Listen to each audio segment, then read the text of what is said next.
Kumusta mga kanoysi? Welcome back sa ating YouTube channel, Pilipinoysi. So ngayong araw, another update naman tayo about politika ng ating bansa, no? So ang video to ay mula na naman to kay Boss Balita TV. Tapos syempre, courtesy na rin sa Senate of the Philippines, ano? So ang video to ay merong pamagat na Escudero nagsalita na. VP Sara Duterte nagdeklara na. Militar at pulis, malaking guluto, no to war. So, yan yung panonoorin natin ngayon, men. Alam naman natin na medyo sobrang init na talaga ng usaping politika ngayon. Ano? So, bago natin simulan, Boss Balita TV, supportahan nyo yan. Tapos, syempre, kung trip nyo ng mga ganitong reaction video, may kasama kayong manood, huwag nyo na rin kalimutang supportahan yung YouTube channel natin, Pilipinoysi. So, mga kanoysi, hindi na natin ito patatagalin pa. Simulan na natin, baga agawin pa ng China. Again, ang pamagat ng video ito, Escudero nagsalita na. VP Sara Duterte nagdeklara na. Militar at pulis, malaking guluto, no to war. So, bibigyan lang natin ito ng reaction. So, Pilipinoysi, Boss Balita TV, Senate of the Philippines. Like, comment, share, subscribe. Start. Concern na yun ng ating Vice President na umaapila palagi sa sandatahang lakas. Ulit. Simula zero dapat. Rin maintindihan yung concern na yun ng ating Vice President na umaapila palagi sa sandatahang lakas. Na yung Presidential Security Command daw ay under ng AFP. Pero anong gusto niyang palabasin? Magbabangayan ang sundalo at ang pulis? At hindi pwedeng palaga naman na lumaban ng AFP sa kapulisan kaugnay sa law enforcement operation. Bakit ba natin pilit na pinag-aaway yung dalawa? Tila pilit nilang dinadama. Yan yung gusto nila eh. Ang gusto kasi nila, sila lang yung may hawak ng kapangyarihan. Like, sila lang din naman talaga yung sobrang lakas manawagan ng ng mga ganyan na mag-aklas yung sandatahang lakas ng Pilipinas. Ginaganyan ba sila ng mga dilawan dati ng Aquino admin? Hindi naman, 'di ba? Tapos ngayon gagawin nila. Like yan, parang nabitin sa kapangyarihan, 'di ba? Ang sandatahang lakas sa iba't ibang iso na hindi naman dapat talaga at wala namang iso. Hindi dapat mangampi ang AFP kanino man. Dapat tumayo sila sa likod ng chain of command at ng saligang batas sa ilalim ng Commander-in-Chief natin. At hindi para sa kanilang maglaro ng politika at pumabor sa isang kulay o kabilang kulay man. At sana tigilan na rin yan ng magkabilang panig kaugnay sa panunuyo sa ating sandatahang lakas dahil hindi natin ginugusto, hindi natin gusto na sila'y manghimasok kada na lamang may hindi pagkakaunawan ang mga politiko sa ating bansa. Sobrang Tama. Kung gusto nilang ipahayag yung mga saloobin talaga nila or kung gusto nilang pumili talaga ng panig, edi mag-resign sila sa pwesto. 'Di ba? Kasi yung pwesto na tinatrabahuan nila bilang AFP or PNP is meron kang pinanumpaan na para sa Pilipinas eh. Tsaka huwag niyong sasabihin na para sa Pilipinas yung pinaggagawa nyo kay PRRD kasi kay PRRD lang talaga yan. 'Di ba? Kasi alam naman natin na meron nga talaga silang nagawang crime nung panahon niya, 'di ba? Ang gusto nyo kasi hindi pagbayaran ni FPRRD yung mga kasalanan niya at ang mga lipores niya. Gulat na balita. Idol niya. Grabe, Vice President Sara Duterte nagdeklara na. Nagsalita na si Senate President Francis G. Escudero, malaking gulo ito. Ayon sa nakalap nating impormasyon, naghihikayat ng gulo si Vice President VP Sara. Matapos arestuhin ng mga pulis daw si Duterte. Gusto niya pag-awayin ng pulis at militar, hindi daw kasi pinagtanggol ng AFP si Duterte. Grabe, Vice President VP. Ang tanong, bakit ipagtatanggol ng AFP si FPRRD? Yung AFP, under nga sila ng Pilipinas, di ba? Tapos, dapat yung loyalty nila nasa admin lang. So, sige, sabihin na natin na kailangan ba nilang sumunod sa admin kung hindi na tama. Nasa sa inyo na lang yun. Pero syempre, meron nga silang pinanumpaan talaga. So, need nilang sumunod. Or, sige, bigyan na lang, nawala tuloy ako. Yung sinasabi nyo na hindi na tama. Ngayon, bigyan nyo ako ng example na hindi na tama yung pinagkagagawa ng admin over sa ginawang pag-aresto kay FPRRD na meron ngang warrant, meron ngang mga nagrereklamo. Di ba? Kayo kasi, porket hindi lang bumabor sa inyo, hindi na makatao yung pinagkagagawa ng admin. Dapat kumalas na kayo sa AFP. Biglang ganyan eh. Di ba? Sara Duterte, nagdeklara na. Nagsalita na si Senate President Francis G. Escudero, malaking gulo ito. Tara panoorin natin. Sana magdulot ito ng paglilinaw sa isyu at hindi magdumagdag pa sa hidwaang nagaganap at sa init at tensyon dito sa ating bansa. Sa pananaw at palagay ko naman ay hindi nakadagdag dahil nga may mga paglilinaw na naibigay ang magkabilang panig kaugnay sa bagay na ito at nakapagsalita. Yung mga ahensya na inimbitahan ni Senator Marcos na may buong layan. Senator Marcos? Para sa akin, dahil maraming mga katanungang nasagot. Tinigil na nga lang yung hearing, di ba? At sa ngayon, wala pa naman yatang Maraming katanungang nasagot. Okay. dalawang hearing na ini-schedule. So tila naging sapat yung unang pagdinig at wala namang matinding pangailangan para sa isa pang pagdinig kaagad-agad. Actually, nangyari na, di ba? Meron ng ikalawang pagdinig, I think ngayong araw lang mismo. Hindi ko pa napanood eh. Hindi ko kasi, hindi ko kayang panoorin si Madam Amy. Sorry. Baka next, na lang, mga pakupain muna natin ng 1 day or 2 days, di ba?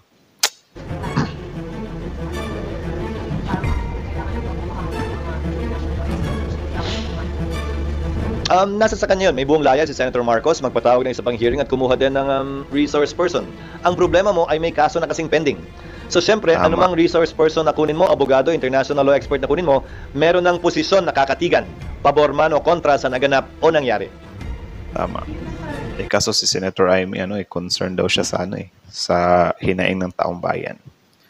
So, sana sa taong bayan lang talaga, at hindi sa mga DDS. Like ngayon, parang hindi na siya sinasali sa alyansa ni BBM. Tsaka meron akong narinig na sinabi pala ni Senator Amy na sinabi niya, independent naman daw talaga na siya mula pa nung una. Like, paano naging independent yun? Diba? Nakasabit nga siya sa lineup ni PBBM, diba? Meron bang ganong independent tapos nakisabit ka sa lineup? Kung independent siguro si Amy Marcos, like, okay lang talaga sa akin. Kahit na imbestigahan niya ng mabuti yung pagkakadakip kay FPRRD. Di ba? Pero yung ganyan na nasa alyansa ka, parang malilito yung tao eh. Kasi syempre, yung ini-endorso ni PBBM is, may makukuha silang buto from, mga supporters of PBBM. Tapos ganyan biglang, pwedeng mag-backfire kay PBBM yung pinaggagawa yung hearing. Di ba? So, ang gulo-gulo niya, nakakalito din talaga siya.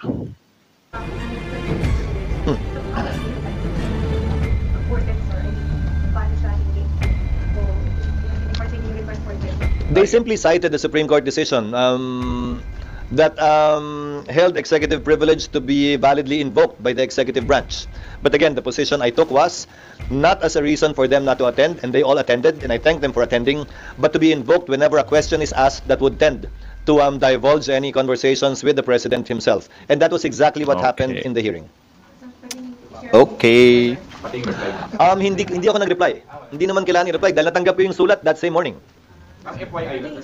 Pero ang weird ng ganun, kapatid mo, yung some kind, merong upper hand doon sa pagka-arrest ni FPRD, tapos ikaw yung mag-iimbestiga mismo. Pero I think walang problema yun eh. Mas maganda nga yun, di ba, na magkapatid nagaganunan. Like, wala talagang sinasanto ba. Di ba? Maganda yun, pero itong si Senator Amy kasi, nakitaan din siya sa side ng, nakitaan siya ba na bakit ngayon lang, di ba? Bakit hiniringan mo yung illegal arrest di umano kay FPRRD. Pero nung mga victim ng war on drugs is hindi.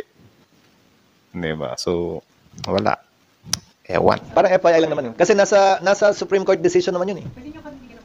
Tatanungin ko, baka pwede ba yun? Parang hindi naman. Wala.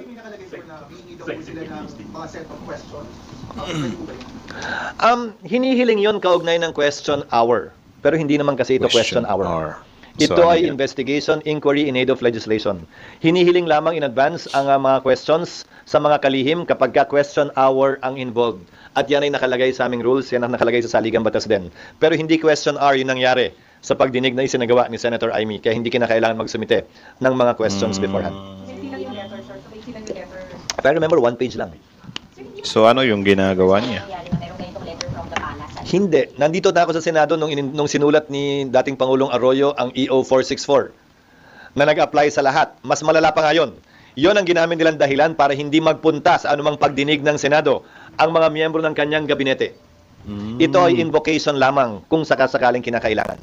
At sang-ayon ako sa ganung klaseng invocation ng executive privilege. Ulitin ko, hindi ito dahilan para hindi magpunta at dumalo. Ito'y karapatan na binibigay sa kanilang tumangging sumagot kapag pwede nilang ma-invoke ang executive privilege sa isang katanungang maaaring magbigay ng detalye ng pag-uusap ng miyembro ng gabinete at ng Pangulo. Okay, so yun pala yun. Inom din ako tubig. Hindi ko alam. Na kay Senator Amy Marcos siguro yan. Para makapagpalabas ng panukalang batas kaugnay niyan. Pero kung tatanungin mo si Senator Go, tila sa pananaw niya ay, tama ba yung pagkakaintindi ko? Too late the hero. Yung pagdinig. Tulit the hero daw, ano. So, paawa effect na naman. So, ayun ko lang talaga, ano, kung si Senator Amy Marcos is makakakuha siya ng boto from the DDS. Kasi may mga nakita na rin ako mga reaction ng mga vloggers ng DDS is ano din sila, parang medyo natutuwa din talaga sila sa pinaggagawa ni Senator Amy Marcos. Parang inaano pa nga nila, di ba, na mga senador sa lineup ni PBBM nagkakalasa na. Diba? Pag ganun. Nagkakalasan ba yun or pinagtatanggal? Iba yung nagkalasan eh. Kasi yung nagkalasan, biglang kumalas ka lang talaga. Kasi parang hindi mo nagustuhan yung ano kasi. Parang hindi naman siya nag-declare nakakalas siya. Bigla na lang siyang nag-ano na, uy, imbestigahan ko to. Tapos biglang kinabukasan, hindi na inendorso ni PBBM. Ano? So parang tinanggal yung right term. So, magkakaiba ng pananaw ang tingin ng ilang mga miyembro ng Senado dyan. Pero para sa akin, hindi ko pagdududahan na posibleng at hindi malayo sa katotohanan may panukalang batas na lumabas mula sa pagdinig na ito. Lalo na, meron tayong sariling international humanitarian law na pinasa dito sa Senado noong 2009. No, ako ang chairman ng Committee on Justice and Human Rights.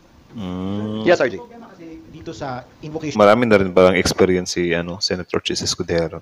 nila ng EO 464 or ng executive privilege, some days before, merong isang cabinet secretary who gave what appears to be a tell-all interview. And then ngayon, nung hearing, ginamit yung EO 464 para hindi na mag-elaborate doon sa interview na yon. Kasi nga, pina-follow up nung hearing kung ano man yung napag-usapan dun sa interview na yon. So parang, isn't that, kagumukhang parang hindi tinatago. Ika nga nung kanyang kapatid na hindi mo pinangalanan.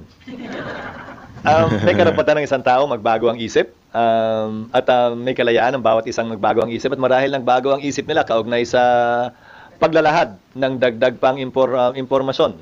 At may mga katanungan din ngang hindi na rin nasundan.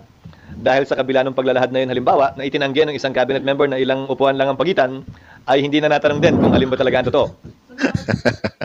Ilang upuan lang pagitan. Ewan ko din sa mga taong yan, kasi sobrang lapit lang naman nila, pero, hindi nila kayang rektahan talaga ba? Kaya minsan napapaisip po ba yung mga ibang mga politician dyan, like, parang mas malakas pa silang, magbardagulan online. Tapos, sabi ko nga sa inyo na parang ano kaya yung ginagawa nila kapag, for example, nagkasulubong sila sa hallway. Ano yun, like, awkward. Nasunod dito ng cabinet members. Kasi ganyan pag-usapan din. Muna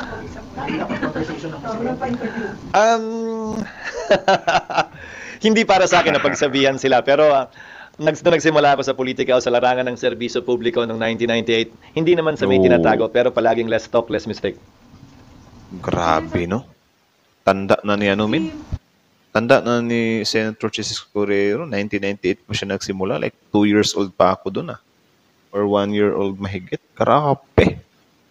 Tapos ngayon, naabutan pa rin natin siya, Tibay. Vice President, sabi doon sa virtual appearance niya sa hearing, pinuna niya yung kawalan daw ng action at AFP when his father was being arrested. What do you Eto na yun. How do you look at Secretary Teodoro's response sa sabi ng support sila sa PFP? Alam mo, hindi ko rin maintindihan yung concern na yun ng ating Vice President.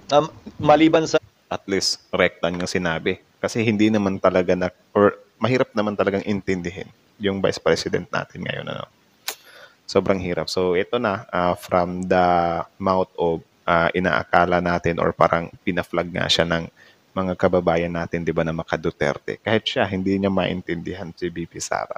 So, pakinggan pa natin. ito'y patuloy sa pagpapatuloy ng tila mensahe na common sa kanila na umaapila palagi sa sandatahang lakas sa anumang level, anumang issue, anumang kaganapan. Dahil hindi ko rin maunawaan kung ano yung apila niyang sinasabi kaugnay nun na yung Presidential Security Command daw ay under ng AFP. Pero anong gusto niyang pala Diyan sila nasanay basin, magbabangayan ang sundalo at ang pulis. Klaro, law enforcement operation yon na nag-assist lamang ang AFP. At hindi pwedeng palaga naman na lumaban ang AFP sa kapulisan kaugnay sa law enforcement operation. Bakit ba natin pilit na pinag-aaway yung dalawa? Tama. Ulitin ko. Tama naman, di ba? Marahil bahagi lamang ito sa constant na apila ng kanilang panig kaugnay sa Armed Forces of the Philippines. Nakampihan marahil sila o magkaroon ng posisyon o paninindigan sa ilan sa mga issue na involved sila. Actually, parang gusto na nga nilang angkinin lahat Like, una, yung mga rebelde daw, parang pumapanig na sa kanila. Tapos ngayon, yung police daw dapat pagpapanig sa kanila, yung AFP dapat papanig sa kanila. Kulang na lang, pati mga alien dapat papanig sa kanila eh. Diba? Inaangkin lahat, anak ng teteng. Oh. Yung video or base where the president was arrested ay military facility. Parang, Well, ulitin ko, tila pilit nilang dinadama yung sandatahang lakas sa iba't ibang iso na hindi naman dapat talaga at wala namang iso. Dahil facility man yan ng police, facility man yan ng sundalo, facility man yan ng executive branch o ng kongreso, ang law enforcement operation ay law enforcement operation pa rin. Tama. so yun nga parang Di nila pwedeng gusto angkinin nila yun. AFP. Pero kayo sir, saan ba dapat tumayo ang AFP sa sitwasyon? Hindi dapat mangampi. Tinatanong pa ba yan? Hindi sa kung saan yung tama. Diba? Ang AFP kanino man, dapat tumayo sila sa likod ng chain of command at ng saligang batas sa ilalim ng commander-in-chief natin. At hindi para sa kanilang maglaro ng politika at pumabor sa isang kulay o kabilang kulay man. At sana, Tama. tigilan na rin yan ng magkabilang panig kaugnay sa Tama. panunuyo sa ating sandatahang lakas. Actually, hindi siya magkabilang panig eh. Sa panig lang talaga nila Duterte. Sila yung sobrang lakas manawagan eh. Na, AFP, supportahan nyo na. Kahit nga taong bayan, pinapanawagan nila eh. Like, naalala nyo yung sabi ni Harry Roque. Diba? Oy, taong bayan, ito na yung tamang time. Pumunta tayo doon sa kanila. Tapos, ipakita natin sa kanila na pikang-pika na tayo. Diba? Ang lakas manawagan ng ganyan, rally-rally. Pero si Harry Roque mismo, sarili niya, hindi niya maiharap eh. Diba? Naduduwag siya eh. Tapos, pinapain pa yung mga diehard supporter. Tapos, yung mga diehard supporter na yan, kapag mahuli yan, biglang magpapa-victim, anak ng tating. Dahil hindi natin ginugusto, hindi natin gusto na sila ay manghimasok kada na lamang may hindi pagkakaunawan ang mga politiko sa ating bansa. Hindi nila trabaho maging referee sa anumang issue political sa ating bansa. Tama. Sir, meron information po na nung after the arrest of the president, dumami yung fake news na especially yung mga negative against the administration.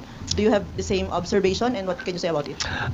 Normal siguro dahil siyempre maraming nalungkot, maraming nagalit, maraming nainis, nakapanalig, kakampi ng pamilya Duterte. Rason para maglabas sila ng kanilang hinanaing at sama ng loob. Pero hindi pa rin lisensya yun para sa akin na gumawa ng mga inventong kwentong pinapasa nila bilang katotohanan.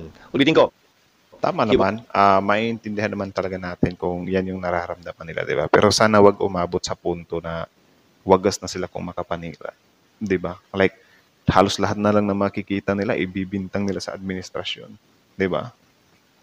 Yun nga, natawa nga lang ako eh, kasi may meme ba na doon nagpakita si Trillanes.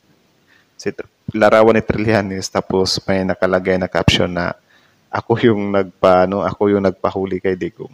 Pero bakit yung galit nila nandun sa presidente? Diba? Di ba dapat mas magalit sila kay Trillanes? Doon sila nagalit sa presidente. Kasi yun nga daw, si President Bongbong pa rin yung nagde-decide doon. Diba? Like kung hindi si PBBM, posibleng hindi talaga makuha si FPRRD. Kaso, inuugang nyo ng todo yung tao eh. Yung presidente natin eh. Tapos, ini-expect nyo na parang i-aanohin ni PBBM na, oy, wag. Di ba? Gaganyan, pipigilan ni PBBM yung plano nila Trillanes.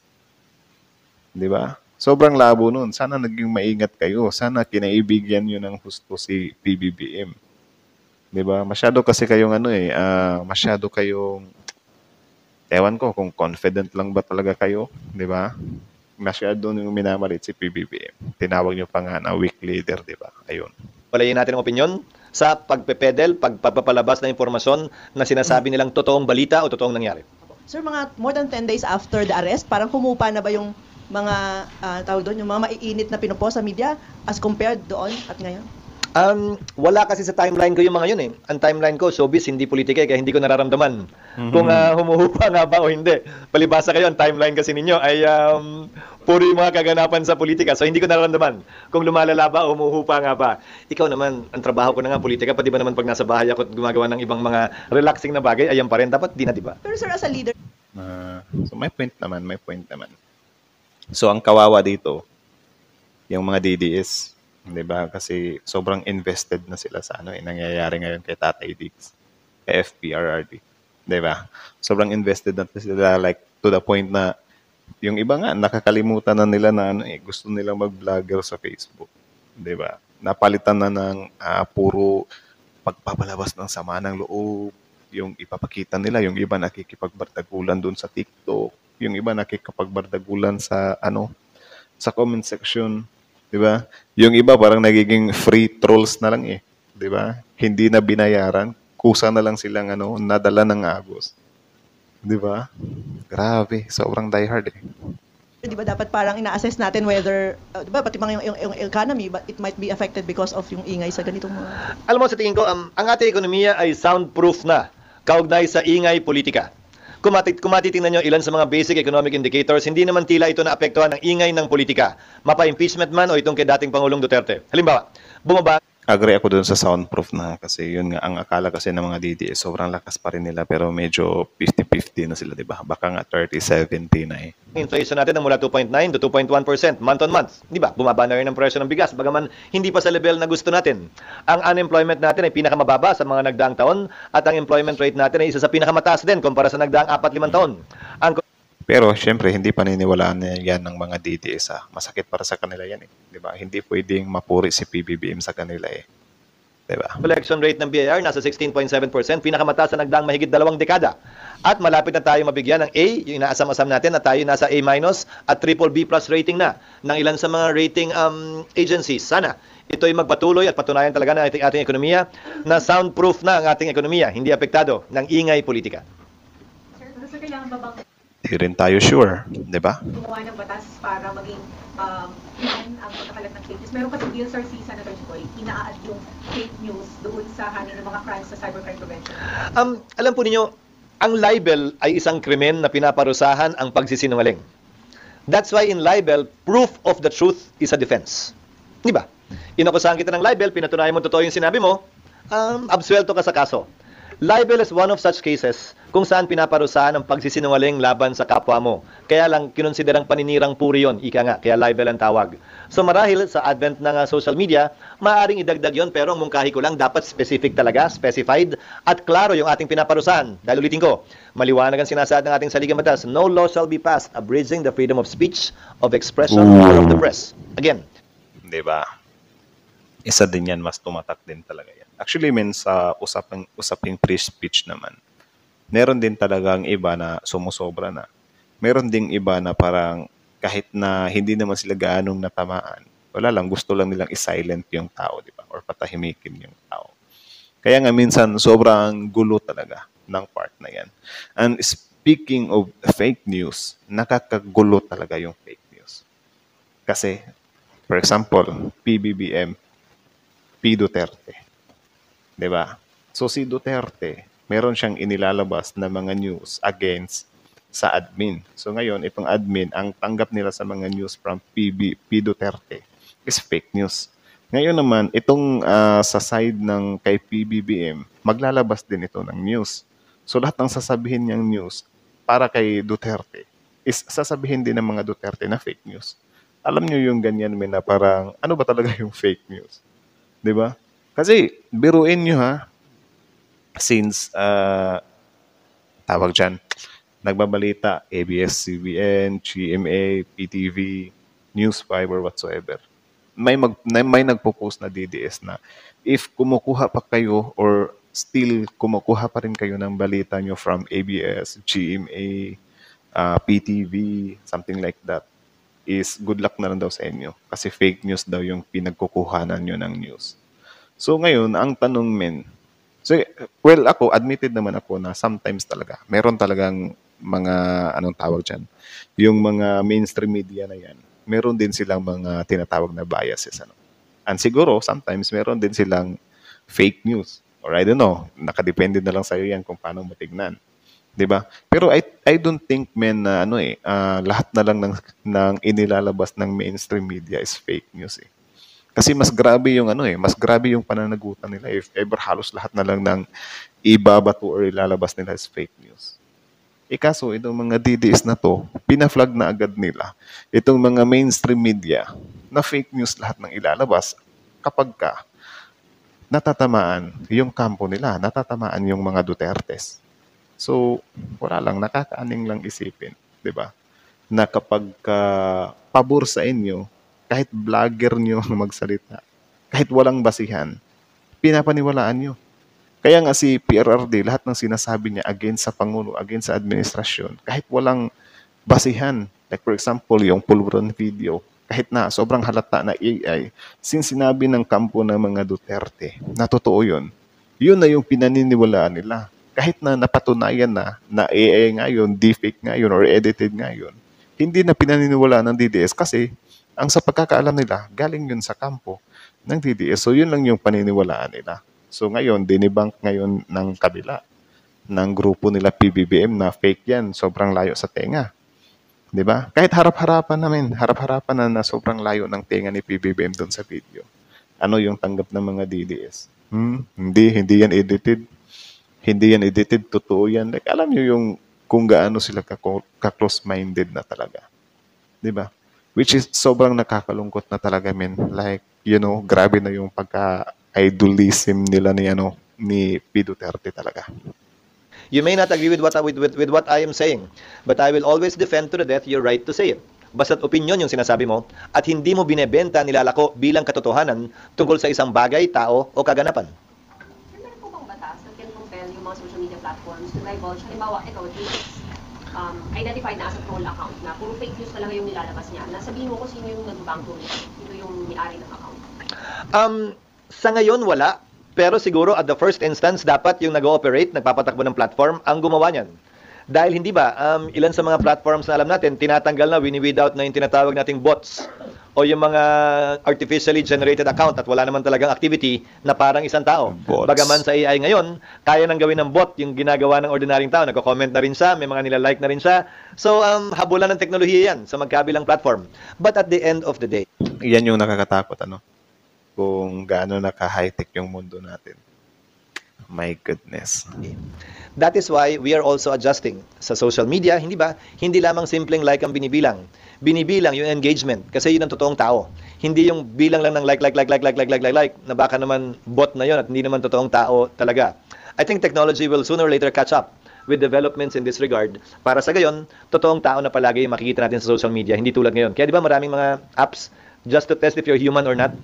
Di ba? Actually, makaka-testify ako sa testify talaga. Actually, ano ko talaga na minsan na tayong natamaan ng mga DDS trolls or yung mga trolls ng kabila. Like nagulat na lang ako grabe. Pinutakti talaga ako ng mga trolls na to. Tapos ngayon naman, natigil na naman sila. 'Di ba? Nawala na naman. So parang parang siniset up lang yung account mo na parang ikaw yung account mo. 'Yan yung patotrollsan ko ngayon. Diba? Biglang ganun tapos ngayon mga ilang araw na kalipas wala na naman.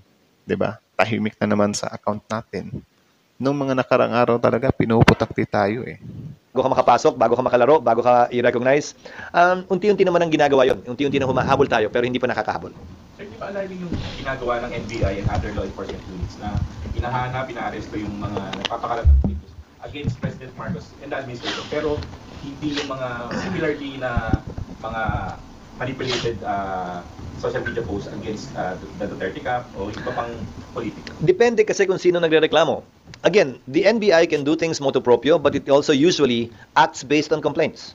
Kadalasan na nagrereklamo, hindi ba, ay yung mga paninira laban sa pamahalan. At yung mga naninira sa pamahalan na ginagantihan ng paninira, nananahimik at hindi naman nagrereklamo na. So kung may nagreklamo sa kabilang banda, dapat with equal fervor, investigahan din ng NBI yan. With one caution sa NBI. Hindi ito dapat at bilang judge, bilang huwes, ang dating huwes, ang ating NBI director, alam at nalalaman niya ang limitasyon na tinatawag nating prior restraint. Ano man ang ginagawa niya sa law enforcement side should not and should never cross the line and constitute prior restraint. Kung saan? Yung kay PBBM ngamin 'di ba? Like grabe talaga yung atake sa kanya. 'Di ba? Like hindi niya naman pinapansin talaga. Grabe. Like halos lahat siguro ng mga DDS vloggers or tinitira na nila si PBBM Natawag na nila sa napakaraming pangalan pero wala naman, hindi naman sila totally talaga binigyan ng pansin ng Pangulo.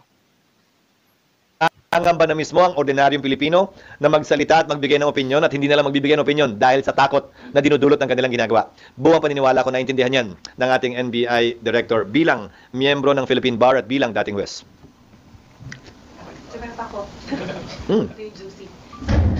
Recently may mga blind items sa mga senador. Bothered ba kayo dun? Hindi kasama yan sa type. Pero